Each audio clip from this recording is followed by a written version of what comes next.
What's up mga Kabalita TV? Isang magandang umaga po sa ating lahat mga kaibigan. Siyempre, welcome back po sa ating channel.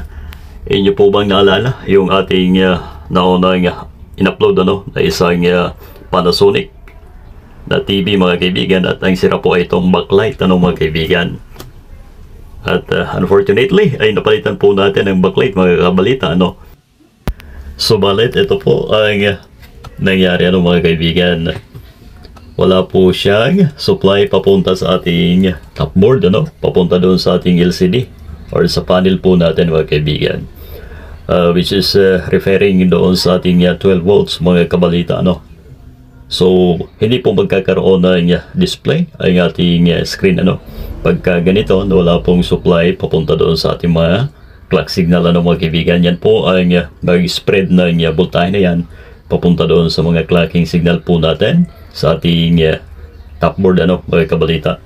So pagka ganon ay wala po tayo ibang pinaghihinalaan kundi ang ating mainboard mga kaibigan, dahil ito naman ay normal ang pag switch yung pag on ay mapapansin po natin na halos kumpleto naman po. Ang nagka-problema lamang po talaga ay yung sa 12 volts po natin. Hindi po natin masyadong kabisado ang Panasonic na ito mga kaibigan dahil bihira po ako gumawa ng ganitong klase ng unit. Kaya doon sa mga master nito ay pa-comment na lamang po dyan sa ating ibaba ang problema natin. Baka mas mababa pa ang voltahe nito na pumupunta doon sa ating topboard mga kaibigan. Pero ayon sa ating research ay bihira po ang mas mababa sa 12 volts, maliban na lamang po doon sa ating mga maliliit na TV yung mga 22 inch ay talagang gumagamit ng 5 volts lamang po na supply.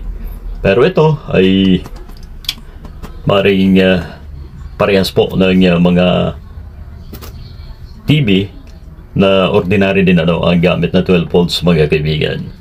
Sa pagkakataong ito ay atin munang tatanungin ang suki natin, ang pasyensya po kung ipagpapatuloy ang pagpapagawa nito, dahil tayo ay maghahanap pa po ng mainboard bago po tayo makapag-proceed sa iba pang susunod na paghahanap ng sira sa unit na ito mga kaibigan. Alright? So yan lamang po muna ang maibabahagi ng inyong ibang lingkod mga kaibigan. So hindi po lahat ng walang screen light ay backlight po ay problema mga kaibigan. Although sira po talaga ang backlight na ito, pero may iba pa pong problema ang naturang unit mga Kabalita.